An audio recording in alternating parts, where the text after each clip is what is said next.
Good morning and welcome to The Point for Thursday, September 30th, 2021.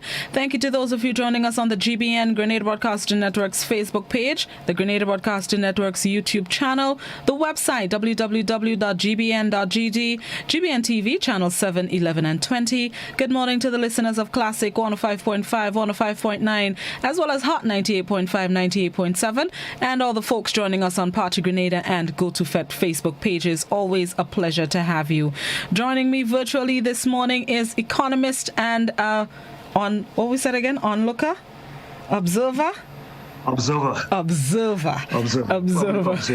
Public observer, that's right. Economist and public observer, Mr. Ambrose Philip is my guest this morning. And this morning we are looking at Grenada's economy and especially what we as citizens can do to help the economy and the country bounce back from COVID-19. So good morning, Mr. Philip, and thank you very much, sir, for joining us this morning.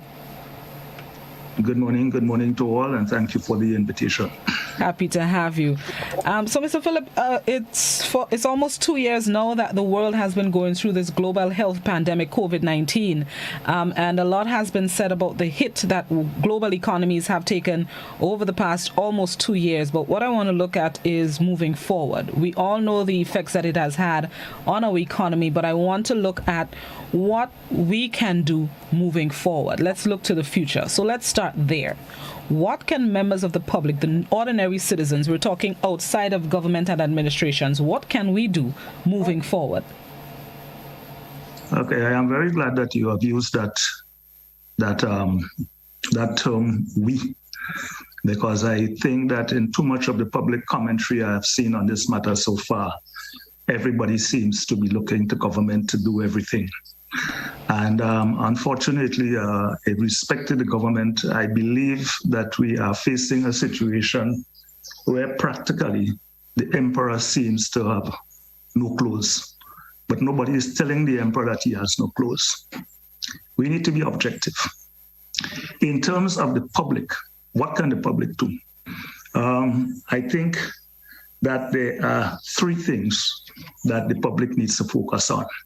First of all, we need to recognize, as the government has been saying, and as some individuals have been saying, that this is a joint endeavor.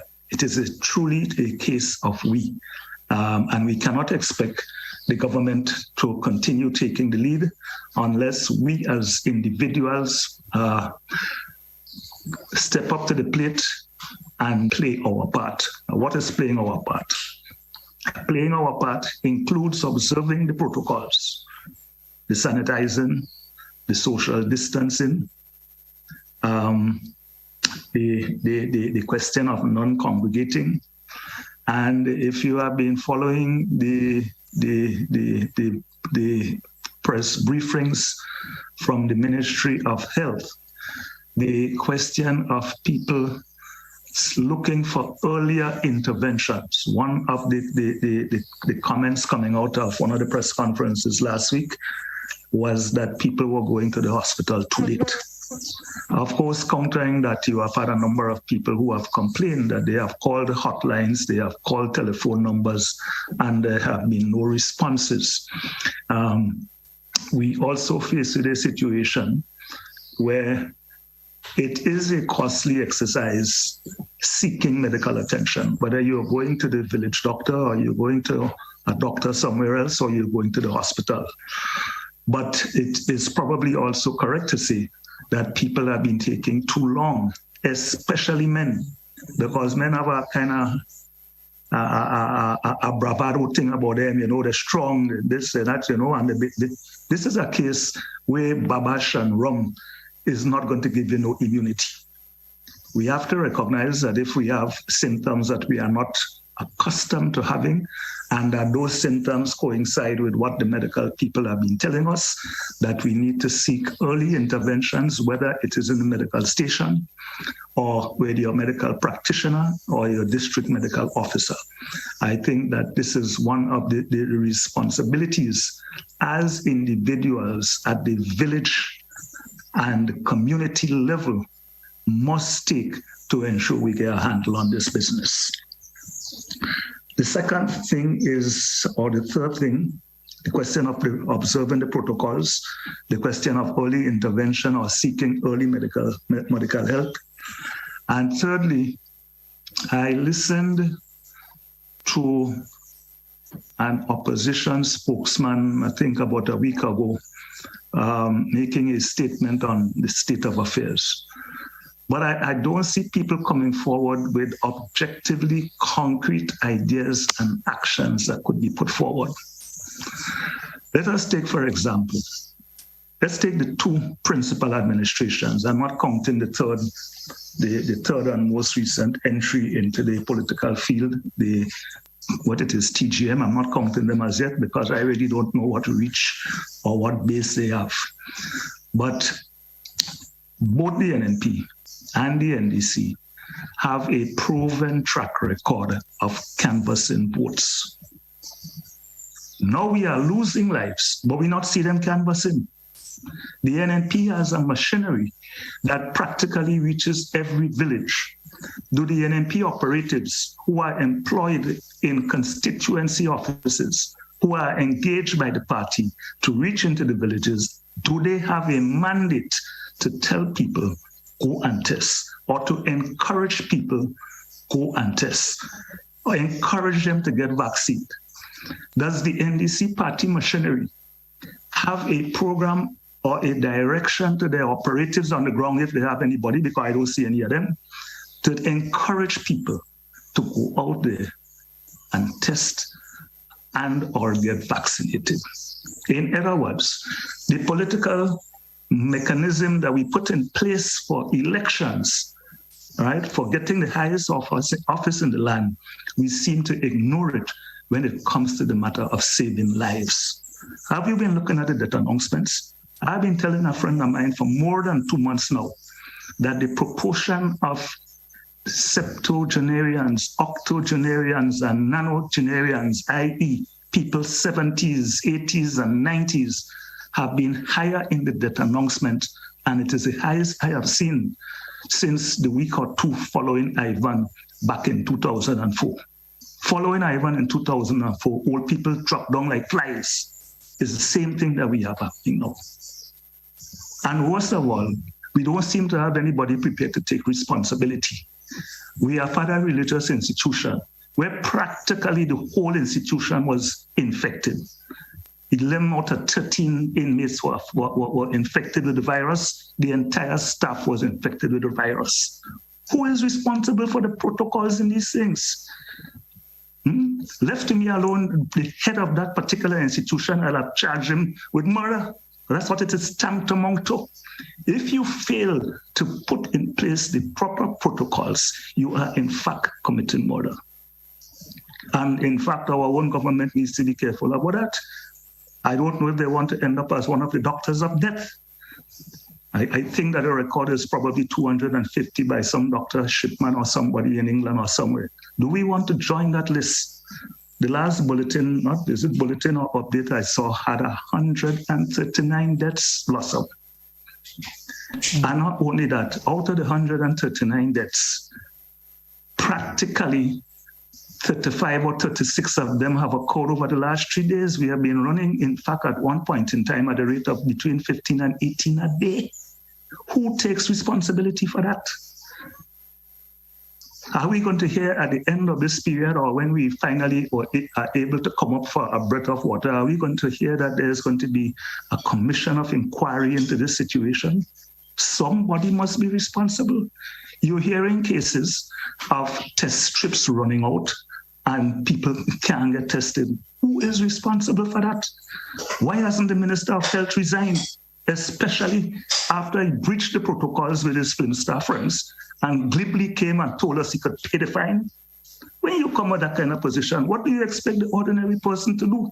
I would have demanded his instant resignation.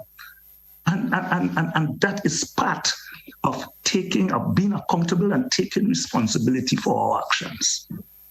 Look at the medical facility in Guelph. It has been empty for how long? COVID didn't appear yesterday. COVID appeared, especially in the Caribbean. Remember when our lockdown was last year? Our lockdown started on the 21st of March last year. And from March last year to now, we have practically had that facility in Guave empty. It appears to me as though we fail to look at lessons from around the world. What those lessons from around the world should have taught us? I don't think that there are not a single, there are very, very few countries that did not engage in entire lockdowns. Entire lockdowns. The countries which have been most successful in dealing with this virus have been countries which have taken lockdown actions early. New Zealand, Australia, Japan, even our good Chinese friends where this virus started in Wuhan, they have locked down in Wuhan more than once.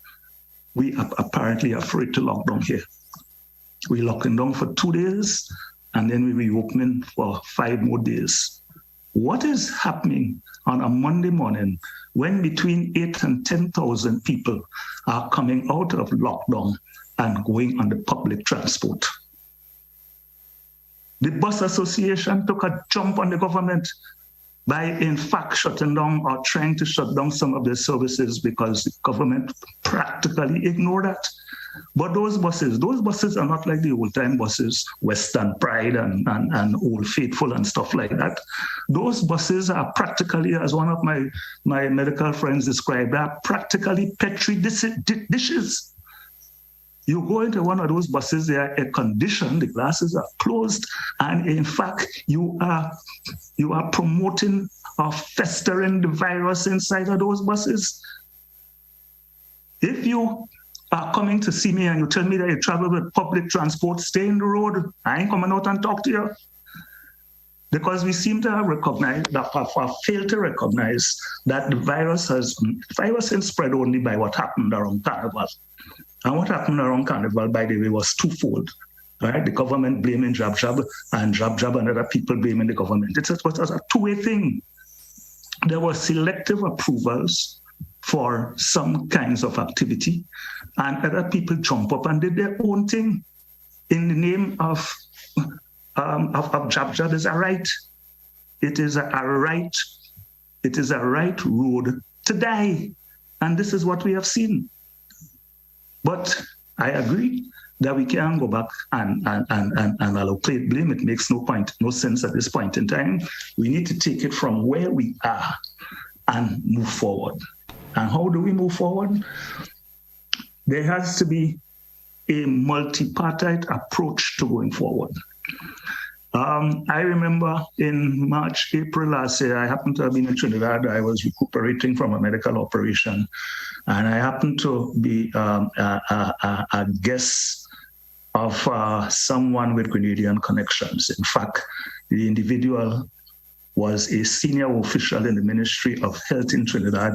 They have Grenadian roots. The Grenadian roots, in fact, lie with one of our trade union leaders here. One is it Errol Bishop, and one of his sisters in Trinidad was in fact writing the protocols for nursing homes and the homes for the aged. Protocols as to what they should do or what they should not do. If we have a commission of inquiry here, are we going to see that the Ministry of Health or the religious bodies or institutions had established protocols for the nursing home, the Hilarion home, the Richmond home, was the one in Karakuni, I can't remember. Did they have written protocols in them? Did the ministry interface with them to say this is what you could do, I can't do? They couldn't have been when you have the entire staff of one facility infected and a significant number of the inmates of that particular facility actually dying. We have become murderers. We have become murderers by negligence. Trinidad was in the fortunate situation of being able to establish a parallel health system. There had been a medical facility built in Central, I can't remember if it is Couva, which had been built by the previous administration and which in fact had not yet been put to use. And they were able to take the facility in Couva, take the Cora facility and use it only for people who were coming from quarantine. You remember in the early days in Trinidad, they had people who were coming from pilgrimages and cruise stores all over the world. and some of them had ended up being stranded in Barbados and tried to take the government to court to let them into the country. And the government was adamant that they would only admit numbers that they could handle at particular points in time. We ain't have no, apart from the Gov facility, we ain't have no spare capacity to have established a parallel health system. But we ought to have known that this was coming. What do we have now? We would have known since July, August, that school in September could not be resumed. And in my view, schools could have been used for isolation purposes. Why? Blossom, and this is what I tell you, that the emperor ain't no clothes and don't recognize it. By now, the emperor and his committee should have recognized that self-isolation has not been working. Have you been to the stones in Granans above the post office? Have you been in Montu? Have you been in Granans Valley? Have you been in Apretu? Have you been in Backstreet? Have you been in Labo? Have you been in Belle Isle? Have you been in Cafe? Have you been in Kumar? Have you been in Mount Tranquil? I don't see houses like I see in Lansepine in those places. I see people fighting to make ends meet, and a number of them have 1 and 2 bedroom houses where people are practically sleeping in shifts. 1 and 2 bedroom board houses or ply houses with 6, 7, and 8 occupants. You're telling me about self-isolation? Are we lunatics? And I suppose that somebody will tell me, if we put these places, put these persons in schools like Croshu, in schools like McDonald's College, in other words, there are schools, and remember, every school in this country has at one point in time been the venue of some kind of a camp or the other. So yeah, we might not have had beds to give them, but I'm sure that between that mattress place on the Morris Bishop Highway and so on, I'm sure we would have found enough sponges and asked people to walk with a sheet. NACDA, I am told, has some limited capacity to be able to take care. Remember that NACDA are the shelter managers in the event of a hurricane. We ain't activate them. As far as I know, if it did, it was probably a national secret. But the point that I'm making is that I see no reason why 6 schools, because schools are not back out physically and probably will not be back out physically for quite a while again to come. Take 1 school in each parish and put people who have tested positive in isolation in those places. I agree it is going to cost about $2 or $2.5 million for a 2-week period to feed the 2,000 people that we had in isolation last week. Fortunately, that number at the last bulletin, I saw that number in isolation is supposed to be down to 1,500. But do you know what was happening in isolation? What was happening in isolation is, in fact, people was walking all over the community, especially when we have rum shops that will sell liquor in the back door. And the police ain't driving in the back door, the police was driving in the front if they could drive in that particular area. If we believe that we're serious about shutting down that kind of activity, the licenses of those kinds of operations need to be revoked. The police said that they were talking about charging 87 persons for I think it is 87, who broke the no curfew movement. I want to just charge them and jail them as well, because we are in fact threatening people's lives. That is what we need to understand. And unless somebody tell the emperor, no clothes, we go continue like that. You just mentioned, earlier mentioned taking personal responsibility. How can members of the public take personal responsibility? Because there's only so much government can do. I mentioned the areas of personal responsibility in the context of wearing masks, in the context of sanitizing, in the context of social distances, keeping a distance for each other. So there are a number of that. As a member of the public and exercising personal responsibility, there is the question of the restricted movement periods. For my own part, I would not go for no 2-day weekend thing because I don't know what good that is doing, especially when the virus is taking anything between 3 and 21 days to manifest itself. I would lock down the entire country for 2 or 3 weeks. Lock down the entire country for 2 or 3 weeks. We kept it open, trying to find some balance between lives and livelihood. In fact, the livelihood's gone out the window. From the time we moved from no color to red overnight, right? That policy became totally flawed and irrelevant. Lock down the country for 2 or 3 weeks and let us see if we could be a handle on this thing. And remember, Blossom, remember, we are now at 139 deaths. The 139 deaths have occurred principally in the past 7 or so weeks. And remember, this is the first phase of the virus. In other words, a phase 2 is likely. Name me one single country in the world that has not had a phase 2 with the virus. Name me one single country. So a phase 2 is on the way. If we are not drastic at this point in time, Christmas, the way we knew it, will not be Christmas. In other words, if you don't take these kind of, you might call them drastic, if you don't take these kind of drastic actions now, it is going to be worse down the road. After 139 deaths, how many more, as the Calypsonian said, I think it was Valentino or Stalin, how many more must die? How many more must die? I don't know. What proposed actions you think we can implement to deal with the current situation? Because we said we want to move forward. So what can we do now? First of all, I think that the question of mass and probably, when I say mass, widespread and compulsory testing is an imperative.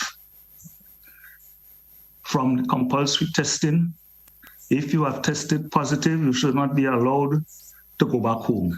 From compulsory testing, you should be moved straight to an isolation facility operated by the government or operated or regulated by the government. All right? That, I believe, is the first thing. On the matter of testing, not testing, the matter of the vaccine. I am hearing all kinds of stories about why people shouldn't take the vaccine. Some people, in fact, have no reason for not taking the vaccine. Unfortunately or fortunately, I grew up in a vaccine period. I grew up in a period where when you went to school, one day, the whole school was vaccinated. You didn't have no rights about, I didn't want this, you didn't have no choice. You went home with a green, a yellow, or pink card, and that was it. One or two of us would have got a sore on our arm or wherever the vaccine went in. But people, it didn't have nobody marching in the street about vaccination. So I agree that there are persons who, for medical reasons, should not take the vaccine. But their medical provider must certify that. So in the absence of holding people at gunpoint to go and get vaccine, I would declare that any operation, any business that is open to the public or offering services to the public, they should require evidence of vaccination for entry. So if you're working in a government department, if you're working with one of the big firms in town, whether it is By Right, Real Value, Calico, any person catering to the public should require evidence of vaccination upon entry. If it is a case where medically you are exempted from vaccination, you should have something saying that, and then you should be required to test for the virus every X weeks. I don't know what the medical advice in terms of the frequency of testing would be. So yes, you don't want to hold people at gunpoint and get them vaccinated, but then they must not be able to move on public transport. They must not be able to go into public places without evidence of vaccination. Because up to this point in time, the preponderance of the evidence is that the benefits of vaccination vastly outweigh the disadvantages. I am not saying that vaccines have not killed anybody. 1 or 2 people have died from vaccine. Well, this is literally 1 or 2 out of millions. Do we all condemn flying on a plane because there have been a few plane crashes? Do you hear people saying, I ain't going on a plane because look, last month or whatever it is, 200 people died in a plane crash somewhere? Do you hear people complaining about seatbelts because 1 or 2 people have entered or have had accidents and unfortunately were unable to get the seatbelt off to be able to get out? I know I have had 2 friends who have practically drowned because of seatbelt experiences. One happened in St. Lucia, one happened right on the lagoon in town there. But none of us in condemning seatbelts. The question is, what is the evidence telling us? And the preponderance of the evidence tells you that it is better to be vaccinated than unvaccinated. The same evidence tells you that there are a handful of people who have been vaccinated and who have still caught the virus and still be able to transmit it. But the preponderance of the evidence also says that people who have been vaccinated suffer less and have less severe attacks of the virus. So what happened? We have a special stupidness in Grenada, or it's just dumb sweethearts? I mean, let us get real. What else, boss? So are you, what else? How should I call it? Are you for or do you support mandatory vaccination? Oh God, Blossom, I thought I was very, very clear on that. I want to hear you say the words. I said I was not prepared to go to the point of holding people at gunpoint to vaccinate them. Okay, all right, just checking. I'm not prepared to go to that point. But if I have a rum shop, I will require them to show me evidence of a vaccine or having been vaccinated before they could come and sit down in my rum shop and drink. If I am operating a supermarket or I'm operating any facility that is providing goods and services to the public, I would require them to have their patrons provide evidence of being vaccinated. Other than that, stay home or stay in the road. You see, we have to understand that we only have the freedom and responsibility to ourselves about getting vaccinated. We also have a responsibility to others, right? You not being vaccinated and find that is your right. Do you know if at this particular point in time, when you are entering my business place or you are entering my bus or you're on the street or wherever it is, that in fact you're not a carrier of the vaccine, being able to pass it on? Could you give me that guarantee? If you could give me that guarantee, fine. As far as I know, right now there are only about 2 countries in the world where some of the protocols are being relaxed and people are not being asked for vaccines. One of them is Sweden. I believe France is thinking of going in that direction, but I see the rest of the world going that way. As a matter of fact, one of the countries or the country in the world with the most infections at this point in time happens to be the almighty US of A. Why? Because practically every state was doing their own thing, right? And you did in the beginning have some resistance towards vaccines, in fact, towards even the existence of the virus by the previous president. You did have that. But the US right now has one of the highest rates of infection on a daily basis in the world. Fortunately, they have the resources and they have the medical facilities to be able to deal with it. Because remember, the evidence is that if you are fit, you are well, right? And the immune system is functioning and is up there, you will fight the virus. And that is why the medical people telling you that people with what is it called? What it is? Comorbidities, underlying issues, right? Diabetes, heart disease, high blood pressure, hypertension, pressure, and so on. These are the people, in fact, who should be first vaccinated because their immune system is weaker, it is compromised, and is likely to go down if the virus hit them. What is so difficult to understand about that? That is what I tell you, them strong, hard black men out there who feel that they're so strong and so forth, right, and don't want to go by the doctor and so on, they will go down if they don't change that attitude. Baba Shingo saved them. That's the reality of it. There's the argument of, on both sides, lockdown, don't lockdown. A lot of people are concerned that with a lockdown, that could mean more financial troubles for our citizens. Do you see where they're coming from with that?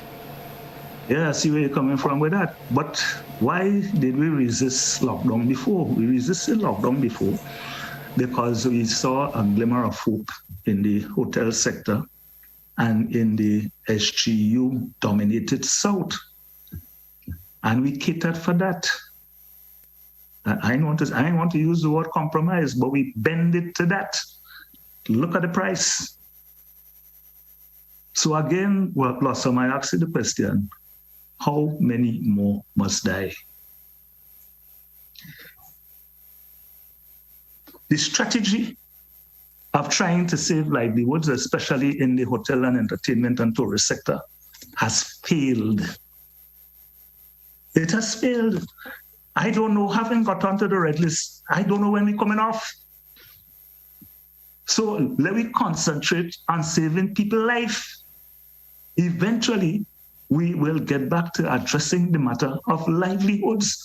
Well, let us prioritize and focus on life at this point in time. You think I want to do? I have to eventually, but I'm ready yet. Let me focus on life. Listen, I have never heard of anybody in Grenada suffering from starvation or malnutrition. There is an abundance of food around us, except we have the notion that the only food that we could eat is macaroni and Kentucky and fries. If that is the perception that we have, then people in distress. Blossom, I had 3 breadfruit trees on my premises. 3 breadfruit trees. I don't know what to do with breadfruit. You reach a stage where I couldn't get a man to climb one of them and me going up there. It's too high. I had to cut on one. Too much. There is not going to be starvation if we decided to shut down for a while. Unfortunately, it may encourage more pot on the roadside and all the rest of it. And you know what was going on with Potman, a symbol, and all the rest of it. Right? But we're not going to be faced with starvation. I don't believe that this is a contest. Life before livelihood at this point. Because remember, I tell you, we're still in the first wave. We're still in the first wave. Are we going to get another 139 before the first wave done? Are we going to get another 139 before the first wave done and the second wave didn't even start yet? Oh God, let's deal with realism. Let me deal with realism. I ain't no scientist, right?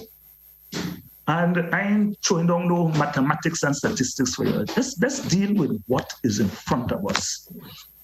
All right?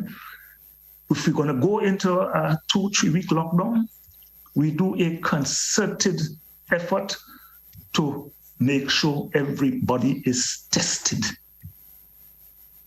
I don't think that we are going to have people saying that testing is infringing any of their rights. So let me test first and foremost. Once you test positive,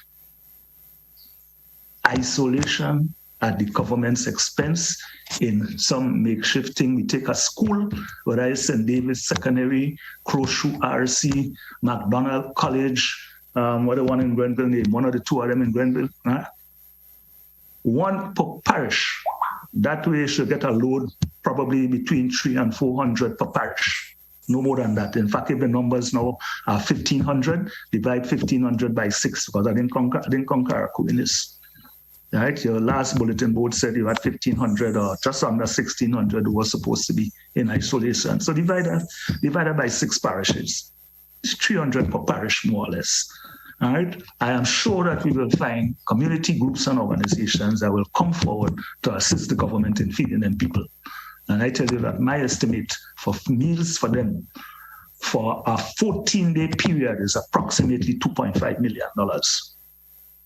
We go find the money, man. Don't worry. And as a friend of mine once said, you really can't sell a country. And the NMP say they ain't afraid that. So let her deal with it. Come on. Let's take a break, Mr. Philip, and then we're going to come back and continue the discussion. We are speaking with economist and observer. This is Mr. Ambrose Philip on To The Point this morning. We'll be right back.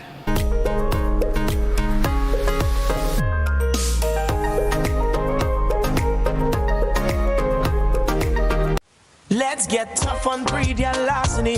It will destroy our economy. Larceny threatens our food security. Can hurt us locally, hurt us globally. To all the buyers, ask for license from all produce sellers. To all people, 300 for police for them thieving fellas. To all farmers, please don't steal produce from your brother. Then you're selling to traffickers, hotels and street vendors. Nah, man.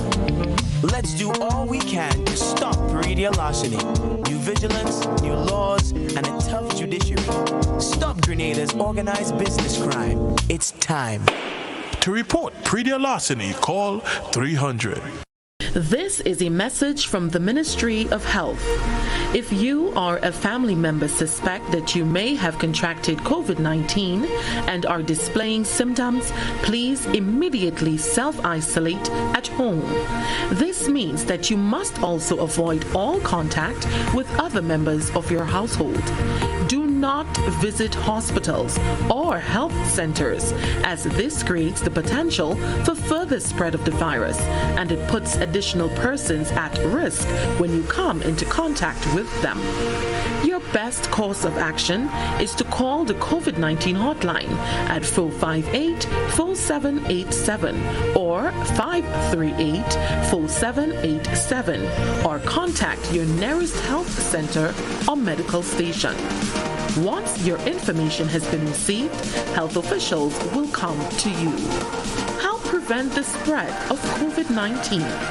This has been a message from the Ministry of Health.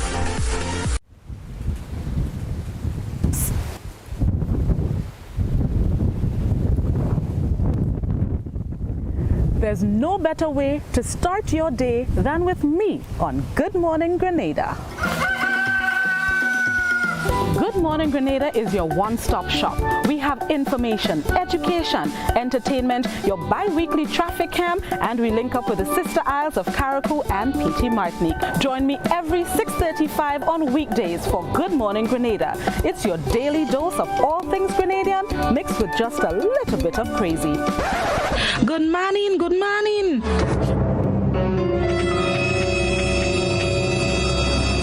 I said just a little bit of crazy. I tell all of the things that's take me. Good Morning Grenada, 6:35 a.m. on weekdays, available on all GBN platforms. Start your morning off right.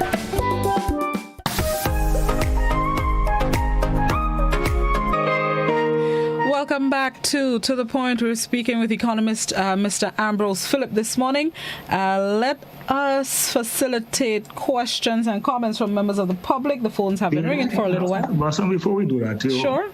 I think that today is Thursday. Yes, it is. And I think that there's a budget consultation on today. Yes, this afternoon. I don't envy the host of that budget consultation, because say what we want, the reality is that the economy has shrunk over the past 15 or so months, and yet for all, the government has had to find additional resources for the health system. But what would we want? What would we want to see in our 2022 budget?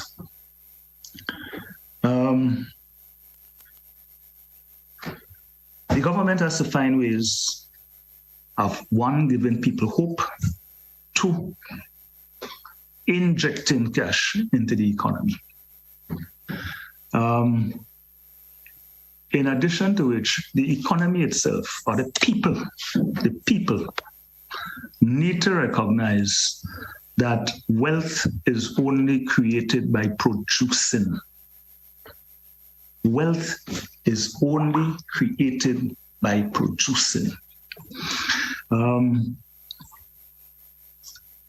I don't know how soon tourism is going to rebound to the levels that we used to have.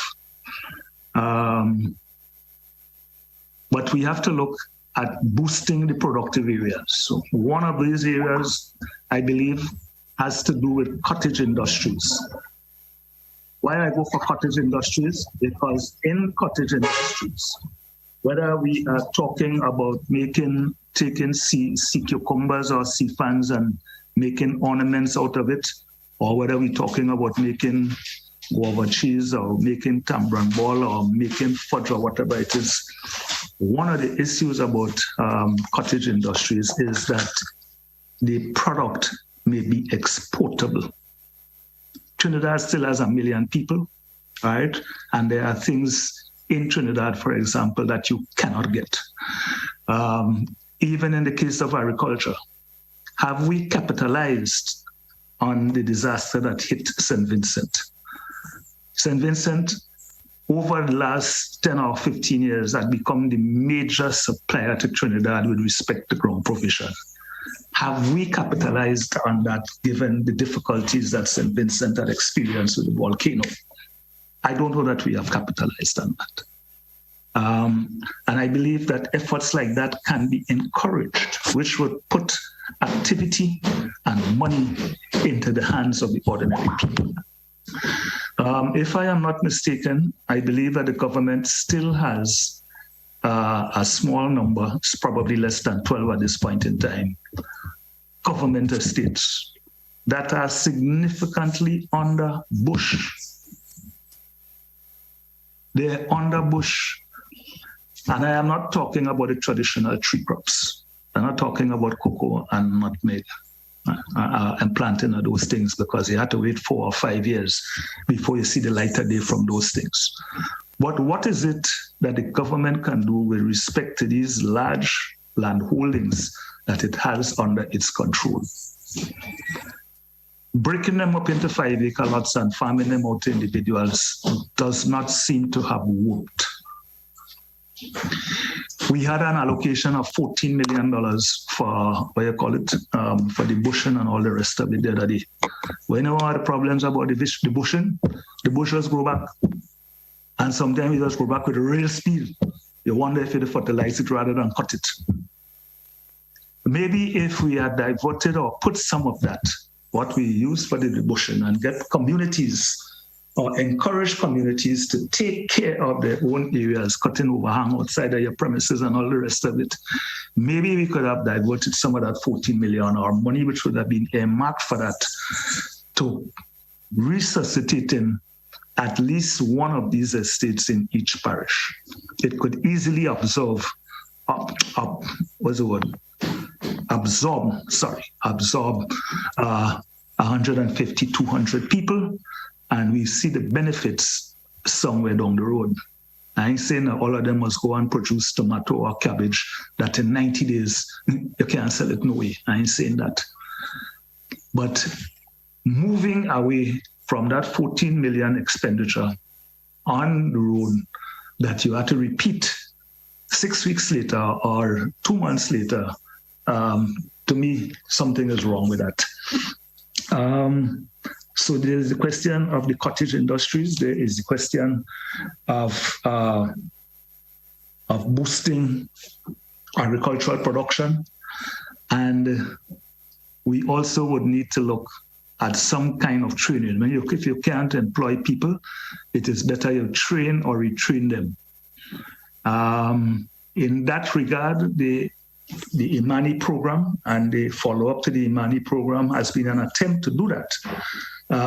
Maybe you need to relook at that and carry to another higher skills-based, vocational-based level, where when people are finished with it or have come through it, they're not necessarily depending on GBN, depending on SGU, depending on Brighton and Miners for a job, that they will be able to do something for themselves. And that would be the kind of contributions along those lines that I would want to be able to make to the national budget. In addition to which, none of us like to pay tax. But have you ever really examined the property tax rates in this country? The property tax rates in this country are obscene. People are practically paying nothing to own a property. Ask anybody the amount that they pay in property tax, and that amount that they're paying is based on a value, and that value, as far as I know, has not changed in the last 10 or more years, on a value that the Inland Revenue Department, the Inland Revenue Department of the Ministry of Finance puts on your property. So you have a little 3-bedroom house, Blossom. The ministry will give you a valuation of about $250,000, $300,000 on that, right? But if you insure it, I'm putting it to you that you're insuring that for at least $500,000. Why this big difference? You're insuring it for $500,000 because you know if you have a disaster tomorrow, you have a landslip, a fault, a landslide, or a burn, or wherever it is, you know that is what is approximately $500,000 is going to take for you to build that back. But our ministry, our dear property tax people, have land values at ridiculously low levels. In addition to a rate, the rate I believe is somewhere around half of 1%. It's a joke. If we were to make an attempt to bring insured values and property values for property tax purposes closer, I suspect that the intake or the collection, the property tax collection, might triple. But we are not given to a government that like to impose taxes on people. We know that from law. Okay? Let's hear what the public has to tell us. Let me take this call. Good morning, caller.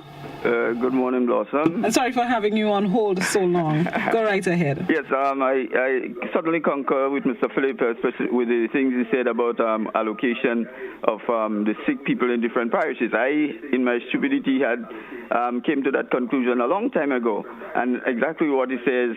But I'm going to die. What I just want to ask Mr. Philip, in light of the mounting deaths, if we're not going to have those people who die cremated, shouldn't there be a designated place where those people are buried? Have a good day. Bye. Thank you very much. Mr. Philip? I am not very clear. I'm not clear on that question. I'm sorry. Has he signed off already? Yes, if there should be a designated place to bury COVID-19 or patients who have passed away COVID-19 related illnesses. COVID-19 related deaths, sorry. If they should be buried, isolated burial ground? I am not a public health expert. I profess no expertise or knowledge in this area. However, there appear to have been some talk about COVID-19 victims being what's the word? When you burn them, what do you call that? Oh Lord. I don't want to say incinerated. It's somebody. Yeah, try to remember the word. What's the term for that? It's not an environment. Is when you preserve them. Cremated. I understand that there was some debate about COVID-19 patients being cremated, but on the other hand, there also was some discussion about caskets or coffins being sealed. And it appears as though if you seal them, the virus will eventually die inside of there. But I am not the public health expert. I think that my friend will have to redirect that question to the proper authorities. Let me go to WhatsApp. Somebody on WhatsApp says, Be real, Mr. Philip. The structured family here are struggling. How will they survive when the authority lacks the will to assist hungry families? Remember I said earlier that the emperor needs to recognize when he has no pros. In addition to which, I honestly believe that there are too many of us that are depending on handouts from government. I honestly believe that. And the truth be told, it is one of my criticisms of this current administration, because this administration has practically boasted when the amount of assistance given has increased. And there is nothing to boast about. When it is increased, it's telling you that there are more people in dire situations. They must boast when it is reduced because people have moved out of the situation that they were in before, right, and are better able to take care of themselves. So yeah, I think that individuals need to make more individual effort and not only depend on the central government. Somebody on Facebook says the government needs to be blamed for certain policies and given credit for what has worked. But I also agree that the onus is on individuals to protect themselves by following the protocols. Enough blame to spread around. Agree, disagree? Well, I don't think I don't think no further comment is needed there. He has made the point. And my earlier point was that it is not only individuals to be blamed for August experience. The government has some blame to take too. But I said that the blame game is going to get us nowhere. The fact of the matter is that we don't in the hole now. It's how to get out of it. That is the objective reality. But there is a matter of public education too, Blossom. The other day, I was deleting some stuff from my phone and I came across a picture of Jab Jab. And then I looked at the data, saw it was 2020. In other words, you did have Jab Jab last year too. I am wondering if we are going to demand the exercise of our rights next year and have Jab Jab again if the situation has not materially improved. In other words, we people need to understand that the exercise of rights must be within a particular framework of responsibility. And in fact, the distinction between freedom and liberty is that liberty recognizes that other people have freedoms that you should not infringe on. In other words, liberty is freedom constrained by the rights of others. So yes, it's the example I always use. I am free to pelt my hands around the place, but that freedom stops when your face or your nose is likely to come in contact with a hand. So freedom is constrained by your freedom to have your face or your nose there. And therefore, my ability to fling my arms around is not totally free, but is within a framework of liberty. Anyway, this is not a teaching class. Good morning, caller. Good morning, how are you? I'm good. Mr. Ambrose, how are you, sir? Sir, good morning, good morning. I sit in here this morning and I'm listening here, and you take too long to come on that program with what you're saying this morning. You raised a point this morning, Mr. Ambrose, when you talk about debushing. I want to ask anybody in this country, what debushing bringing into the economy of this country? Where they buy, part of that money should have been used to help the poultry farmers, the fishermen, and all the other people who will contribute to production in this country. But you're telling us you have money prepared for debushing. What a crime. Is that bringing anything to the economy of this country, Mr. Ambrose? Thank you. Thank you very much, caller. So, Philip? Debushing, or the debushing program as it has evolved over the years, has served the purpose that the welfare system in America Britain and Europe and so on play. The debushing program, in some instances, have been of benefit to the extremely marginalized. That is an objective fact. That is an objective fact. Because recall that with the demise of the estate or the plantation system, there were a large number of people that practically were put on the breadline.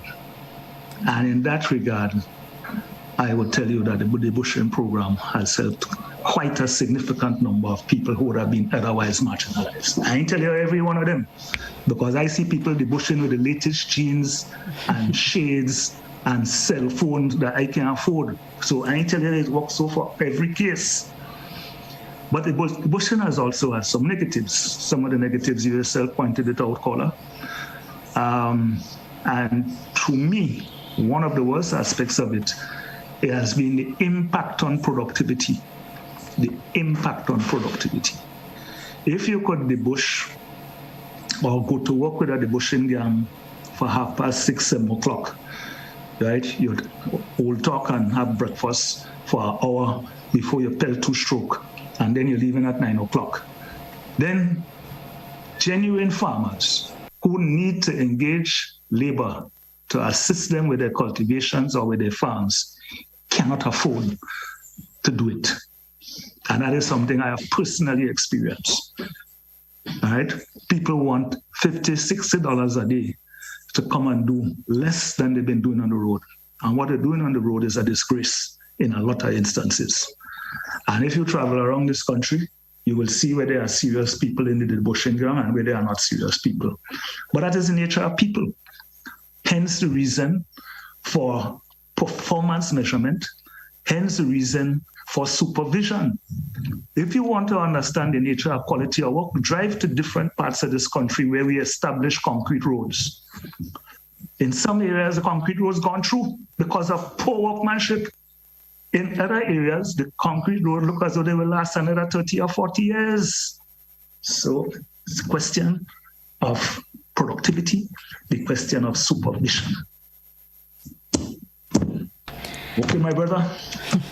Mr. Philip, I'd like to thank you very much for being the guest this morning. Very enlightening conversation. Always a pleasure hearing from you and hearing your thoughts on the various subjects. I didn't realize time out already. You understand? It flies when you're having fun and an interesting conversation.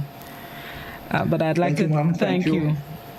Continue to stay safe. Continue to do what you need to do to stay safe and protect yourself, and enjoy the rest of your Thankful Thursday.